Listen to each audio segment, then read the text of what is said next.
Bienvenue à tous à votre émission de santé sur Business 24. Je suis Irène Bailly. Sur mon plateau aujourd'hui, je reçois Dr Youzon Martin, directeur général du centre Nesto Pharma Vie, biologiste, hygiéniste et gérontologue. Et à ma droite, Miss Zoé Beauté, manager général des instituts de beauté Les Secrets de Zoé. Et avec mes invités aujourd'hui, Dr Youzon, nous parlons des troubles hépatiques, causes et conséquences sur la santé. Et avec Miss Zoé Beauté, nous achevons le thème sur comment préparer son mariage par les soins esthétiques. Aujourd'hui, c'est le cas des hommes. Bonjour, chers invités. Bonjour. Comment vous allez? Bien. Dieu, ça va. Alors, on a eu un très bon retour. J'ai tenu à ce qu'on achève aujourd'hui avec le docteur Youzon les troubles hépatiques, causes et conséquences sur la santé. Et on a découvert la semaine dernière un organe très important, à savoir le foie. Docteur, on va rappeler un peu qu'est-ce que les troubles hépatiques? Alors, le trouble hépatique, c'est un ensemble de phénomènes qui agissent sur le foie, de manière à ce que le foie ne rentre plus dans ses fonctions optimales. Donc, c'est tout cet ensemble défavorable qui est considéré comme des troubles hépatiques. Ok. Et la semaine dernière, on avait aussi dit qu'il existe deux types de troubles hépatiques. Il y avait les troubles aigus et les troubles chroniques. Tout à fait. Alors, il faut comprendre que les troubles aigus sont au niveau du foie, sont des troubles qu'on peut facilement remédier, et ceux chroniques sont assez difficiles à traiter. Voilà. Et dans la semaine dernière, dans cette même émission, on a découvert l'importance du foie. Tout à fait. Alors, c'est un organe assez merveilleux. Oui, très extraordinaire même. C'est pourquoi les Anglais l'appellent liver, c'est-à-dire l'organe de la vie. Vous savez, lorsque le foie est en bonne santé, voilà, il joue un rôle fabuleux, merveilleux, parce qu'il permet de pouvoir recycler tout ce qui est comme toxines de notre corps, voilà, et il produit certaines hormones qui sont favorables au bon fonctionnement de notre organisme.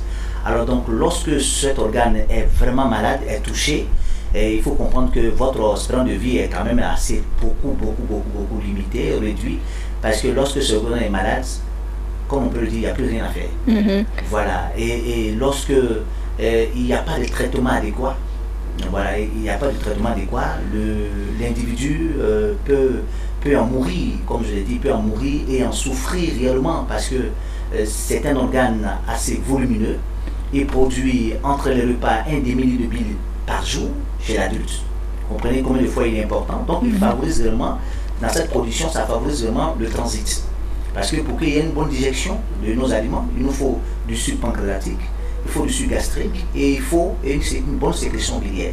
Donc lorsqu'il y a tout ça est produit par le foie. Tout à fait. Et lorsque cette sécrétion biliaire produite par le foie est insuffisante, l'organisme, la digestion devient plus compliquée. Et donc l'organisme aura du mal à absorber les nutriments qui sont favorables au bon fonctionnement de notre corps. Très bien. Aujourd'hui, nous terminons ce thème, je le rappelle, sont les troubles hépatiques, causes et conséquences sur la santé. Et on a découvert de manière extraordinaire cet organe qu'est le foie. Docteur, lorsque vous disiez tout à l'heure que lorsque le foie est mis en mal, c'est difficile pour notre santé. Je voudrais qu'on parle aujourd'hui des causes.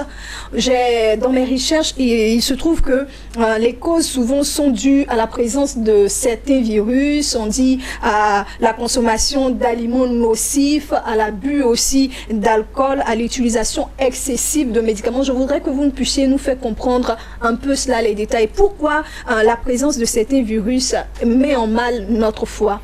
Il faut dire que d'abord, les causes de décès par rapport aux maladies telles que les hépatites virales sont vraiment assez graves. Parce que beaucoup aujourd'hui décèdent par faute soit de moyens ou par manque d'informations. Voilà, aujourd'hui, il faut comprendre que la consommation de certains médicaments, voilà, c'est vrai, les anti-inflammatoires, les antibiotiques, lorsque elle est prise sans consulter, sans avis de médecin, c'est sûr qu'elle peut endommager notre organisme, tel que le foie. Comprenez? Et lorsque le foie, ces antibiotiques ou ces anti-inflammatoires, on les prend un peu de manière exagérée, vous comprenez, ce ne sont pas des aliments, ce sont des produits qui ont une toxicité et qui sont assez... donc, il y a des effets secondaires. Les effets secondaires peuvent jouer directement sur certaines cellules de cet organe, telles que les hépatocytes. comprenez? Donc les anti-inflammatoires, les antibiotiques, tu peux les détruire. Et en les utilisant de manière excessive, vous pouvez créer des inflammations de ce foie-là. Vous allez avoir des douleurs et tout ça. Voilà. Et au soit des aliments qui sont des aliments toxiques. Voilà, vous savez, les gens viennent avec du marché avec des aliments qui ne sont pas bien nettoyés et tout ça. Donc lorsqu'on parle d'aliments nocifs ou bien toxiques, c'est dû au fait qu'on ne nettoie pas bien les aliments. Les aliments ou soit des aliments qui sont intoxiqués quelque part, vous comprenez, et du coup, la date de péremption est arrivée à son terme aussi. Tout à fait, ou par exemple des aliments qui ont utilisé des pesticides, voilà, pour traiter souvent des choses comme ça, des plantes, des légumes. C'est tout ça. Tout ça, la plante va absorber toutes ces substances-là, et parce que la plante n'a pas de canal excréteur. Alors donc elle va les utiliser en substances, les transformer en substances organiques, et lorsque vous allez les consommer, elles vont aller se taper au niveau du foie, donc créer des dégâts au niveau du foie, au niveau des cellules du foie, et donc on peut avoir peut-être une cirrhose, ou soit une inflammation, ou une hépatomégalie, le foie peut prendre du volume. Donc il faut comprendre que c'est assez grave, parce que lorsque ce foie est touché, Irène, je sais que beaucoup de personnes qui me regardent aujourd'hui sont en train de regarder leurs parents en train de mourir à petit feu parce qu'on a découvert qu'ils ont une affection du foie. Alors docteur, lorsque vous parlez de alimentation nocive, intoxiquée, moi ça me pose un problème parce qu'on ne vérifie pas nécessairement à la base, à la source, les planteurs, on ne sait pas ce qu'ils utilisent comme insecticides, on ne sait pas comment ils arrosent forcément les plantations, on n'a pas un droit de regard comme il faut. Donc là, qu'est-ce qu'on fait? Je crois que quand même l'État met tous ses ingénieurs agronomes au niveau chez les planteurs, et donc je pense qu'il y a quand même un suivi, mais seulement il faut dire que c'est au niveau même de nos consommateurs, voilà, surtout dans ceux des zones rurales et tout ça, voilà, vous recevez un produit qui n'est pas souvent contrôlé. Alors vous ne pouvez pas le consommer, mais je pense que lorsqu'il y a tout un cadre qui accompagne réellement la qualité d'un produit, je pense que tout le monde c'est aisé d'aller bénéficier de ce produit. Mais il faut comprendre que ce sont nos populations, c'est-à-dire, comme je l'ai dit, par le problème d'information, les gens aiment les raccourcis. C'est-à-dire, voici, on vous montre un produit de santé, on vous dit, bon, peut-être ça coûte tel prix. Les gens disent non, il faut partir par exemple à un prix où le prix est dérisoire, ou peut-être l'heure de 10 000. On dit le même produit coûte 1000 francs, donc ils sont capables de partir là, donc ils ne regardent même pas les dates de péremption ou autre. Donc il y a nécessairement des possibilités d'intoxication alimentaire. Alors donc quand une personne est intoxiquée, c'est sûr que le foie sera touché également, et donc malheureusement beaucoup en meurent, comme je l'ai dit la fois dernière, et c'est les premières causes de mortalité, c'est le manque d'information. Voilà. Et aussi, l'une des causes des troubles hépatiques, on l'a dit, c'est boire trop, c'est l'alcool. Oui, il faut dire que ici, principalement ici en Côte d'Ivoire, les jeunes s'adonnent un peu trop à l'alcool, parce que nous avons beaucoup de jeunes gens qui viennent à nos cabinets qui sont malades. Et cela est dû au fait que ces personnes s'adonnent un peu trop à l'alcool. Vous comprenez, ça donne un peu trop à l'alcool. L'alcool ici était peut-être, on peut le considérer comme un apéritif, favoriser vraiment la digestion. Mais ici, la personne, le matin, il ne mange pas, il s'adonne à l'alcool, et puis vous comprenez un peu. Et l'alcool provoque une maladie qu'on appelle la cirrhose. Vous comprenez? Et donc, le foie commence à s'atrophier, les muscles commencent à s'atrophier et tout ça. Et donc, quand c'est comme ça, c'est assez dangereux. Et malheureusement, c'est ce qui tue nos jeunes gens. Comprenez, voilà. Très bien, docteur. On a parlé des causes. Je voudrais maintenant qu'on aborde les symptômes. Je sais que pour reconnaître qu'on fait des troubles hépatiques, souvent ça agit sur la couleur de la peau. On a la peau qui devient pâle, c'est vrai. Tout à fait. Parce que même ici, nous connaissons la maladie qui est dominante ici en Afrique, c'est le palu. Alors donc même le palu, effectivement, il agit sur le foie. Donc lorsqu'on fait un traitement de palu, il faut faire un traitement du foie aussi pour accompagner le traitement. Pour réussir un bon traitement, il faut un traitement du foie. Voilà. Donc il faut dire que... Un traitement de palu doit être suivi d'un traitement de foie. Tout à fait. Il faut, on le fait pas très souvent. Hein, ouais, ça c'est malheureusement c'est ce qu'on assiste.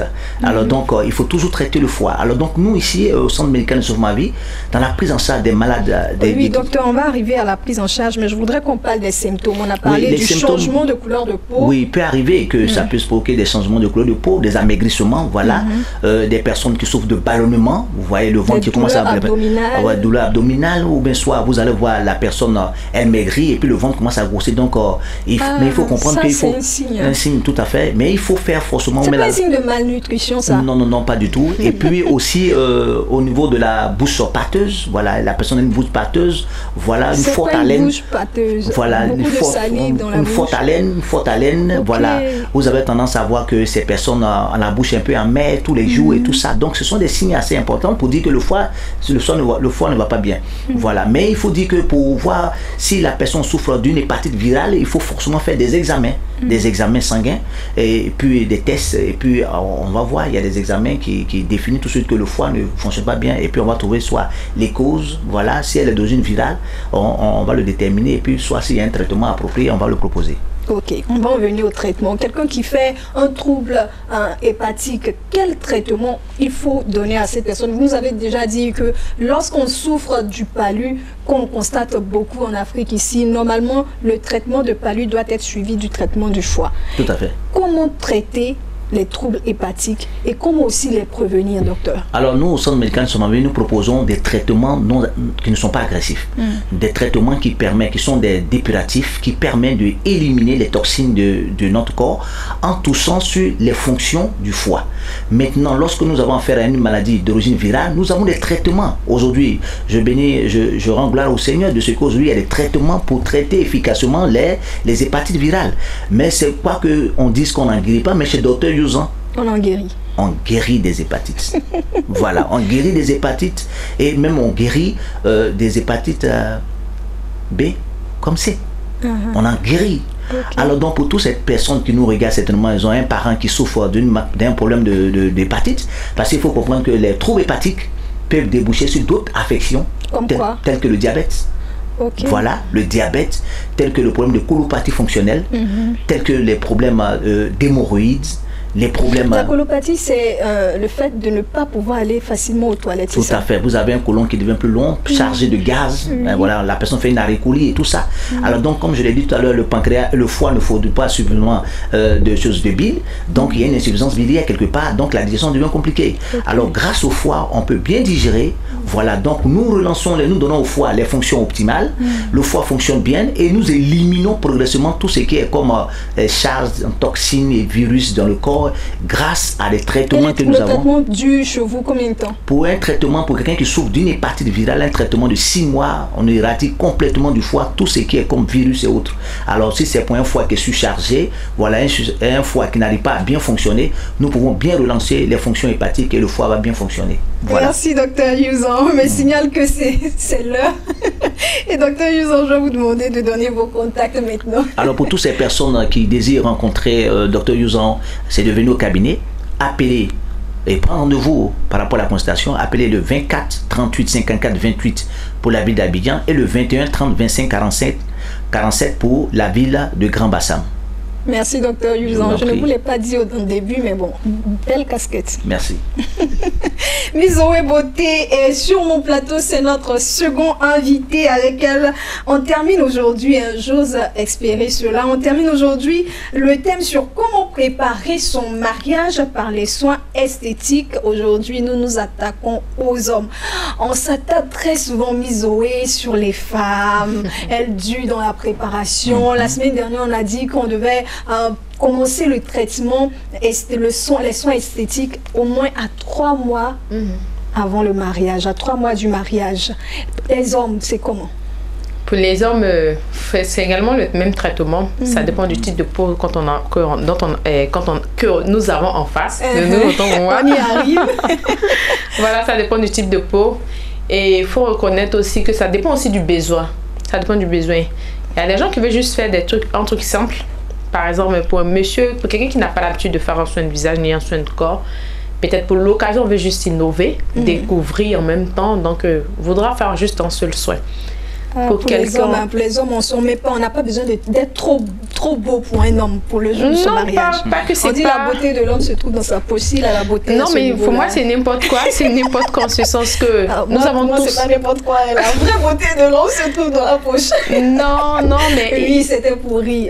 Non, mais sérieux, si on est plein d'audace, qu'on a une apparence crasseuse, excusez-moi du terme, mais c'est pas vraiment intéressant. Donc, je pense que cela va être de pair. En plus d'avoir les poches bien remplies, il faut avoir l'apparence qui va avec. Voilà. Surtout être soigneux, être propre, pas forcément être beau gosse, faut pas vraiment être comme M. Yuzo. Ah, mais Dr. Yuzo, c'est la bogossité entre griffes incarnées. Donc, voilà, juste propre, soigneux, je pense que ça suffit.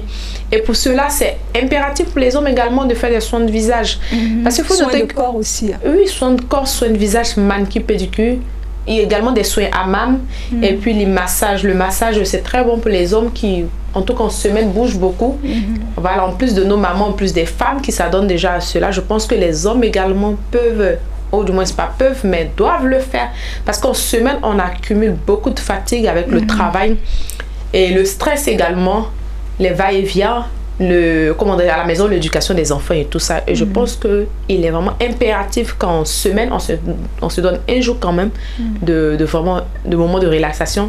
En plus du sport, il faut ajouter à ça au massage, c'est dit l'hammam également. Le soin hammam qui consiste vraiment à dégouliner, comme j'avais dit la dernière fois, à détoxiner, à vraiment ouvrir les pores. Parce qu'à force d'accumuler la sueur et les déchets de journée, finalement, on finit par boucher le port. On finit par boucher les pores, autant pour moi. Et quand on fait le soin hammam, ça permet vraiment d'ouvrir tout. Comme je dis, voilà, tout fait évacuer. Et là, on remet la peau, je veux dire, à zéro. Et on attaque la nouvelle semaine. Et je pense qu'on est bien parti. Donc, c'est également conseillé pour les hommes, également conseillé pour les femmes. Venez également vous faire entretenir. Donc, pour les hommes comme pour les femmes, il faut faire le soin 3 mois avant le mariage. Maintenant, après, comme je le disais, ça dépend du besoin. Pour quelqu'un qui était de peau claire, qui à un moment a perdu l'éclat de la peau, qui veut vraiment retrouver cet éclat-là avant le jour du mariage, vous venez 3 mois avant. Maintenant, pour quelqu'un qui veut juste découvrir, profiter de l'occasion pour découvrir le milieu esthétique, ben ça dépend. Il y en a même qui viennent parfois, quelquefois 2 jours, 3 jours du mariage. Quand c'est le cas pour les hommes, vous faites quoi généralement? Ben, quand c'est comme ça, nous faisons, comme on vient de le dire tout à l'heure, soin de corps, soin de visage, massage, manicure, pédicure. Ça veut dire... Les hommes se laissent masser par vous. Bien les femmes ne disent rien. Non, mais c'est notre travail, c'est notre profession. C'est un peu comme le docteur, le gynéco. Ah, mais ça, c'est un autre niveau. Hein. Non, mais sérieux, monsieur c'est le docteur, mais laisser son mari se faire masser comme ça par une main étrangère, ça, c'est pas... Mais c'est ce que j'ai dit, nous, ce que nous faisons, c'est encore plus adéquat que ce que fait le gynéco. Mais le gynéco, il traite en mal, mais là, on parle de bien-être. Est-ce que la femme ne peut pas elle-même prendre l'initiative de mettre bien son mari, quoi? Mais c'est ce que je dis, en fait, chacun d'entre nous a sa profession, chacun d'entre nous a son savoir-faire, chacun d'entre nous a ce qui lui revient de façon... Donc les femmes acceptent qu'on puisse masser. Mais bien sûr, les femmes acceptent. Bon, c'est un peu aussi délicat ce sujet parce que après, il y a des hommes même qui ne se laissent pas toucher. Voilà, il y a des hommes même qui ne se laissent pas toucher. Généralement? Bon, je pense que c'est par conviction. Voilà, d'autres par contre qui ne sont pas là, d'autres qui trouvent aussi qu'ils réagissent. Donc, mais vous touchez comment pour qu'ils ne se laissent pas ou ils ne veuillent pas se laisser toucher? On touche comment? Pas comment nous touchons, mais c'est compte tenu de la sensibilité également du corps de la personne. Donc, les personnes qui sont très sensibles refusent de se laisser toucher. Mais vous touchez comment pour que la sensibilité là soit éveillée? Bon, il faut noter déjà que chacun d'entre nous a une partie. Un peu. Oui, mais je réponds parce que c'est important. Il faut reconnaître que nous n'avons pas tous les mêmes parties sensibles.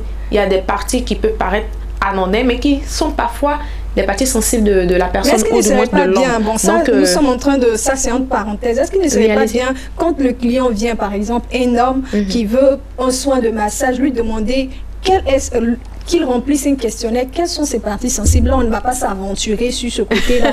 Mais là, dans ce cas, il ne serait plus question de faire un massage. Parce que pour relaxer également le corps, voilà, il y a certaines parties que nous avons besoin de toucher pour relaxer le corps. Comme quelle partie? Ben, faut noter que, carrément, il y a certaines parties du dos que nous avons besoin de toucher. Oui, le front, la tête, les oreilles, les yeux, la bouche. Ah, mais là, c'est une partie. Il y a tout un tas de trucs qui rentrent en ligne de compte, même au niveau de la poitrine et tout ça. Il y a des parties qu'on se réserve de ne pas toucher parce que voilà, là ça rentre carrément dans le domaine intime, je veux dire, voilà, à un certain niveau de la poitrine. Un peu comme les femmes, il y a certaines parties de la poitrine que nous évitons. C'est pareil également pour les hommes, également aussi pour l'intimité que nous évitons. C'est pareil aussi pour les hommes. Mais après, voilà, il y a tout ce que nous touchons. La plante des pieds, les orteils, les muscles, un peu partout là où il y a les articulations, il faut beaucoup toucher pour, voilà. Là où c'était contracté, il faut chercher à décontracter. Vous faites vraiment un métier passionnant. Et je sais qu'il y a beaucoup de personnes dans notre studio ici, notamment mon réalisateur, qui aimerait bien faire tout. Nous attendons tout le monde, nous attendons tout le monde. Et puis j'aimerais aussi, en tout cas, lancer cet appel aux dames. À défaut voilà. Bon, il faut reconnaître aussi qu'il y a tellement de choses qui se passent en institut, donc il y a d'autres femmes qui n'ont pas vraiment plus confiance, mais en tout cas avec nous, Zoé Beauté, voilà, avec Zoé Institut, les secrets de Zoé, voilà, c'est le professionnalisme. Nous ne faisons pas le massage exotique, il faut le préciser, parce qu'il y a des gens qui viennent avec des propositions indécentes, mais voilà, de façon professionnelle, nous, comment dirais-je, nous repoussons ces propositions, et voilà, tranquillement, monsieur rebouche chemin. Mais après aussi, voilà, pour ces dames-là qui sont un peu, qui sont pas sereines à ce niveau, nous invitons ces dames-là à venir nous voir en institut. Nous pouvons, voilà, leur apprendre comment faire le massage. Ça va intéresser. Comme ça, elles peuvent le faire à la maison. Et puis, c'est tranquille, il n'y a plus d'histoire à la maison. Moi, ça m'intéresse. La partie où on doit apprendre comment bien sûr, l'institut est tranquille, la famille est tranquille. Et puis, voilà, chacun gagne pour son compte. Voilà, ça, c'est Docteur Yuzan, qu'est-ce que vous pensez de cette idée d'apprendre aux femmes comment masser les hommes? Nos femmes, c'est ça? Oui. Oui, je pense que c'est une très bonne initiative. Parce que là, si ce sont nos femmes qui viennent nous masser, je pense qu'elles peuvent masser jusqu'à là où on ne peut pas masser. Je pense qu'elles peuvent masser même les parties intimes. Bon, on va recadrer les choses dans cette émission. On ne va pas partir en cacahuète. Donc, Docteur Yuzan, merci pour votre... En tout cas, vraiment, merci. votre intervention. Non, mais ce qu'il dit, c'est sérieux parce que après, monsieur est relax, il se laisse aller et il y a vraiment le stress qui peut vraiment se faire évacuer au maximum. Donc, c'est ce que vous voulez offrir aux femmes. Généralement, c'est à combien? C'est un prix étudié. Voilà, c'est un prix étudié parce que... La formation s'étend sur combien de temps? Je pense que pour quelqu'un qui apprend vite, en un mois, ça ira. En un mois, ça ira. C'est pas comme vous devenez esthéticienne professionnelle. Voilà, c'est pas que vous devenez esthéticienne professionnelle, mais c'est pour juste vous apprendre à masser. Voilà, comment masser, de sorte que de façon relax, vous arrivez à faire ça à la maison avec monsieur. Et je pense que c'est plus détendu. Monsieur est plus à l'aise, madame est plus à l'aise. Et puis voilà. Après, c'est tranquille, chacun gagne pour son compte. Moi, je vais venir apprendre ça. Mais bien sûr, on vous attend. Pour le mariage, ça m'intéresse. Bien sûr, c'est important parce que, excusez-moi, parce que c'est pas vraiment intéressant qu'à chaque fois pour un petit besoin, monsieur a besoin de courir en institut. À la maison, s'il peut recevoir ce qu'il faut, c'est le minimum nécessaire. Le massage au moins. Voilà. Pour les soins d'âme, il peut venir en institut. Voilà. Les pédicures peuvent venir, mais pour le massage, si la dame sait déjà... Voilà, je veux dire, comment dirais-je, les touches élémentaires du massage, ça peut se faire déjà à la maison. Maintenant, après, si par exemple, monsieur veut faire un massage, comment dirais-je, peut-être tonique, là où il faut plus de force, il faut plus de technique, ou bien un massage aux pièces chaudes, là, vous pouvez venir. C'est quoi ce massage aux pièces chaudes? Oui. Ce sont des pierres qu'on chauffe? Voilà, des pierres spécialisées pour comment dirais-je, pour le soin, que nous appliquons vraiment à des parties bien indiquées pour vraiment, comme je dis, relaxer, parce que le but c'est de relaxer, vraiment décontracter au maximum, voilà, décomplexer au maximum. Donc c'est un peu ça. Par contre aussi, nous en institut, nous avons une cabine avec 2 lits où monsieur et madame peuvent venir pour faire des soins en même temps. Donc voilà, pour la confiance. Voilà, monsieur est là, madame est là. J'ai eu la chance, l'opportunité de me rendre à l'institut où j'ai bénéficié d'un soin de visage. Vraiment, c'était très bon. Elle s'occupe très bien des gens. Oui, mais vous ne respectez pas vos rendez-vous. Oui, on va revoir ça. Mais je me suis rendu compte, j'ai eu aussi l'occasion de me mettre dans un fauteuil. Pour des personnes qui n'aiment pas forcément qu'on les touche. Il y a un fauteuil qui vous masse. C'était assez extraordinaire. C'était bon pour mon dos. Voilà, vous n'en parlez pas trop. Bien sûr, et je revenais là-dessus en disant que, pour dire comme ça, que pour des personnes qui vraiment insistent, très souvent les hommes de Dieu, les personnes vraiment d'un certain rang social ou du moins d'une certaine fonction sociale, et comment dirais-je, ils viennent très souvent s'accompagner de la pédicure. Vous avez les pieds dans le bac, à pédicure et puis vous êtes assise dans le fauteuil et vous faites le travail dans le dos. Voilà, c'est un peu plus fort. C'est très relaxant, voilà, c'est un bon. peu plus fort. Pour celui qui veut un massage tonique, voilà, peut venir s'asseoir, on lui fait la pédicure. En même temps, il est relaxé. Je pense que c'est aussi intéressant parce qu'on discute là, si on n'est pas venu seul, on est venu avec madame, on est venu avec quelqu'un. Vous avez le temps de discuter, mais là, tout se fait en même temps et on ne voit pas le temps passer. Quand on finit, je pense qu'on est content. Alors, je rappelle que maintenant, nous sommes avec Miss Zoé Beauté et avec elle, nous parlons de comment préparer son mariage par les soins esthétiques. Aujourd'hui, particulièrement, nous parlons du cas des hommes et nous sommes un peu attardés sur le massage parce que c'était bon, certaines choses étaient bonnes à dire. Alors, Miss Zoé, les hommes, généralement, est-ce que le jour du mariage, il faut aussi les maquiller? Bien sûr. Mais on n'assiste pas très souvent à ça. Bien sûr, il faut maquiller les hommes. Les hommes, en principe, doivent se maquiller. Mais comme je dis, après, c'est une question d'habitude, de culture aussi. Voilà, de culture surtout, parce que j'aurais pu remarquer qu'en Côte d'Ivoire, il y a des cultures, il y a des ethnies, en tout cas, des trucs où on se maquille, les hommes. Où les hommes se maquillent. Moi, je ne sais pas, mais j'ai vu aucune culture en Côte d'Ivoire où les hommes se maquillent. Je pense que les lagunais, là, pour les fêtes de génération, oui, mais ça, ce sont les maquillages, pas maquillage. De façon occasionnelle. Ben, le mariage aussi, c'est occasionnel. Et puis, je pense que pour le mariage coutumier, non, ça se fait aussi pour les hommes. Ok. Bon, là, je me renseigne. Renseignez-vous, on attend le retour la semaine prochaine. Voilà. Donc, sinon, en tout cas, en institut, voilà, pour la cérémonie civile, on maquille la femme comme l'homme également. Mais je vais dire, c'est pas le même maquillage, c'est pas un make-up qu'on fera à l'homme, c'est sûr. C'est un peu plus léger. Voilà, plus léger et plus naturel, plus soft. Je dirais même pas nude, parce qu'avec le maquillage nude, on apporte un peu de couleur. Mais pour les hommes, voilà, en fonction du type de peau, comme je le disais, on apporte le maquillage qu'il faut. Et surtout aussi en fonction du thème du mariage, parce que très souvent... on maquille aussi en fonction du thème. Voilà, voilà, parce qu'il y a des gens qui font le mariage avec ces thèmes gothiques et tout ça. En fonction de ça, il y a les couleurs qu'on peut apporter, il y a le maquillage qu'on apporte. C'est bon à préciser. Voilà, donc... ne soyez pas complexés, en tout cas, ou du moins, ne soyez pas surtout étonnés aussi de voir monsieur avec...